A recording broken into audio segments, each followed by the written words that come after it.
We didn't start out wanting to make toys. We got the idea back in 2008, and that was when we saw the pitch for Toy Story 3. And we just says, did you see that beginning? That's where we ought to do our game. Being inside of a child's mind and their imagination and having those toys come to life, that was just an amazing idea.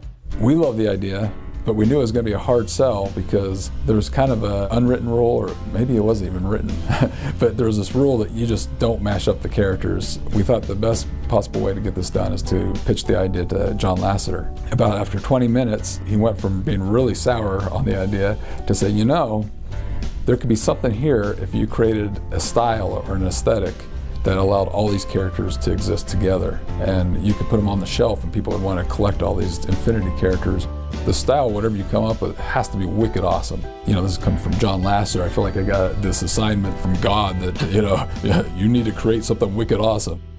Initially, I started looking for talent outside of our studio. The art directors and production designers at Pixar and at Feature and toy designers outside of Disney. And the great news for me was the best work was coming from our own concept department inside of Avalanche. Yeah, just follow me. We'll just take you in here to our concept department. Jason had one of the first styles that I really thought was appealing. Actually, we have some of it up there. This one with the smaller feet and the big heads there. Oh, this is pretty fun. This was one of the first designs we did for Buzz Lightyear, which I think is still awesome, but it wasn't appropriate for the final audience that we wanted to go for. Before we knew what Infinity was, we cast a wide net and we started playing with different ideas, and this was kind of part of an idea where they were magnets, you know, the head, the torso, and the legs were magnets, and you could swap them. Turns out that magnets don't play very well with RFID fields, so even technically it was going to be challenging. Then we had another designer, John Diesta. John, why don't you come in here? Hi. John Diesta started doing some sketches that was along the lines of the Captain America up there and the Buzz Lightyear. Then when I said, okay, now how do I translate this into toys? Obviously, I've never done that before. That's when we started doing manufacturing, we realized, okay, it was really good that we're picking up limbs because we didn't know that it was an issue. When you pull them out of the mold, they're very malleable, so they start to bend and flop over. So it started expanding on that and took that idea back to John. Thankfully, he loved what we were doing. I think even before Disney bought Lucas, I think we even did some explorations with Star Wars characters just to see how broad our style was, that you could encompass all these different properties. It was probably a couple years ago that we had an idea that we were going to be doing this. It's pretty exciting. Star Wars, you know. We started asking questions about, can we start working on Star Wars? And they said, oh, no, slow down. We got to come up with a roadmap, you know, plan of how we're going to do the films, that type of thing. And as soon as that started to roll out, then they were open to the idea of us doing Star Wars. It's interesting looking at like the design you guys landed on, and coincidentally now, how similar it is to almost like the Clone Wars art style. The funny thing about that is that we didn't take that into consideration at all, and then it didn't occur to us that we were similar to that until we actually started working on characters from Clone Wars, like Ahsoka. You know, it's oh, I guess so. And yeah, we got a lot of help from Lucas, obviously. Their art director there, Hez Chorba, worked closely with us. A wealth of knowledge. Is crazy how those people, it's like there's a Bible there that they, you know, that you have to strictly obey the 10 commandments of Star Wars-ness, you know. A lot of times we try to hit the hardest ones first. Turns out Yoda was very difficult just because he is the Mickey Mouse of Lucas, and he's such a wrinkly guy, and our style is to smooth things out. Yoda was very challenging because there are so many different Yodas.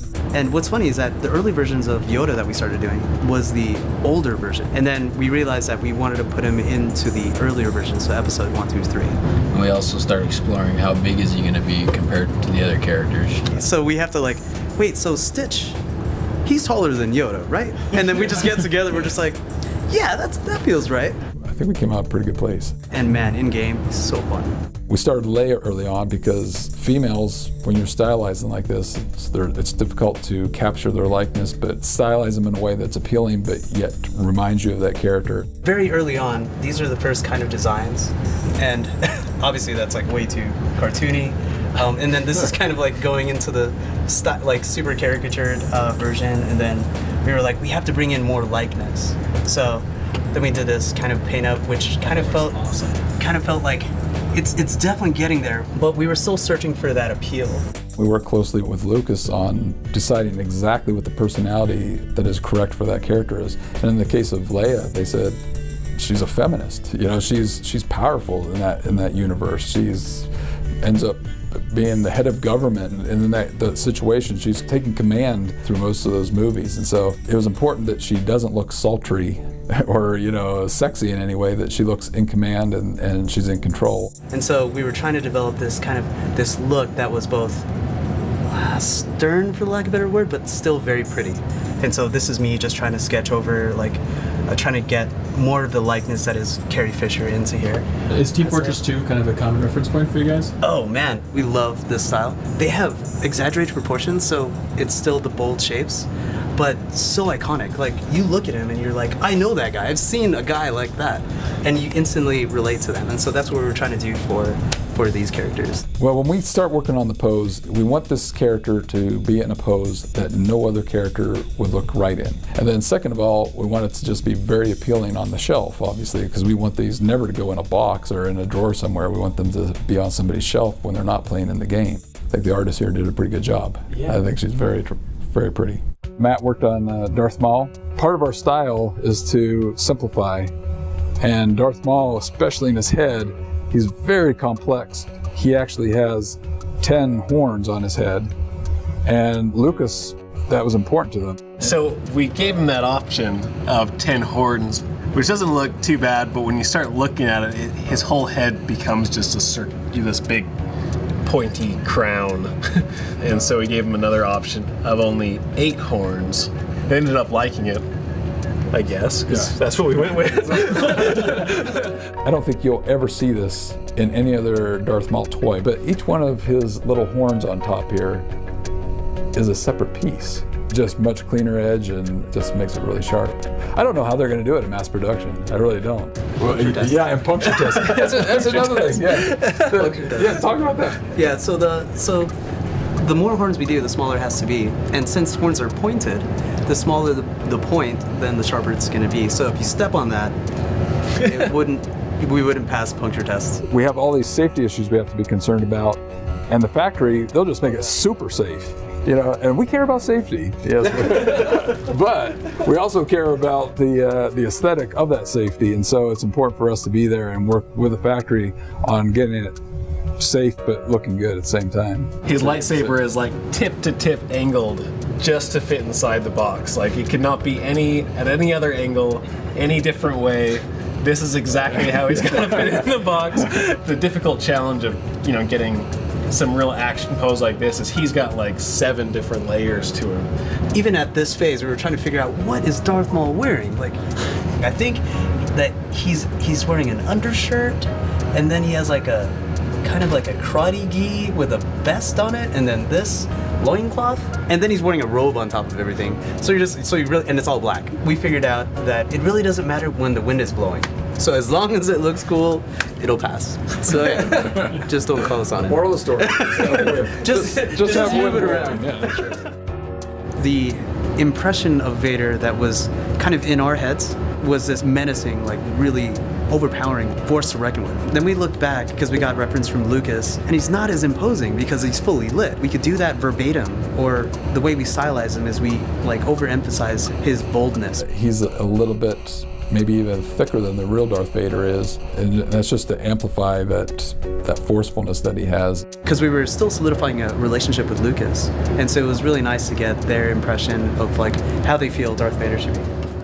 Lucas had really strong opinions about the pose that he ought to have. So that's why we went with the choke pose. Choke pose. Choke pose. The old choke pose. So many people are going to want the Millennium Falcon, and so many people are going to want an X-Wing in that style because it looks so great in the game. I'm afraid that they're out of luck. We talked a lot about that. Those spaceships, I mean, they're characters. The problem is that if we introduced the vehicles like that, it needed to become something that was sustainable as a line. And there's not really other properties that would allow us to sustain that type of vehicle line of toys. Although we really wanted to do it, but just couldn't make it make sense. What if you get the Millennium Falcon and you adapt it with the Cars universe, and you put the Cars eyes on. There it, you and it's go. Like a McQueen figure. There you go. I'm sure Lucas would have no problems with that. They would be all over that, yeah. Han, he was very difficult. We probably worked on his face more than any other face of any other character. His face is so expressive, and his face is very asymmetrical. It was hard to get a caricature of him. His face is so subtle with all of its definition, and just have to hit it just right. It's the secret episode 7 reveal. John Vignacchi pointed out Han's face has a striking resemblance to yours. I've been told that by a couple people. That it's not true. There's not an ounce of you that wanted to inject yourself into Han? No. Okay.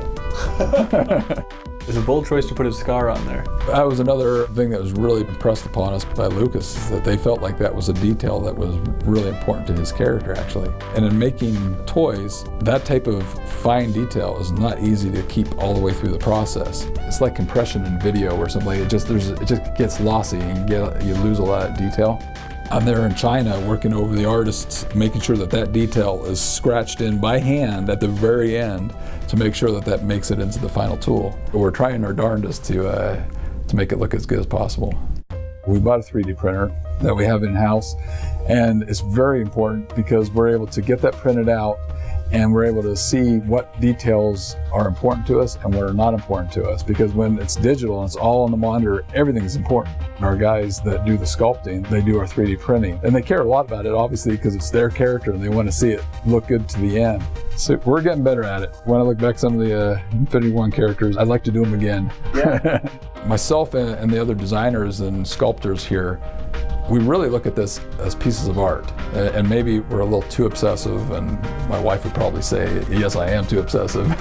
And when that vision doesn't end up on somebody else's shelf the way we intended it, we just, I have to say that this is pretty exciting when I get these boxes. All the work that we've just described all the way through, this is the culmination of this. So what I've got here, I just received some packages this morning that are the production samples right off the assembly line from the factories. This is where I get to review the, so I hope it's good. I have no idea what this is going to be like. So here you have Han Solo. So far, so good. That's good news. And I'd go ahead and open one up. They'll ask me to sign one, and I'll put my signature on it and date, and I have to send it back to him to say stamp of approval? That's my stamp of approval. And he looks pretty good.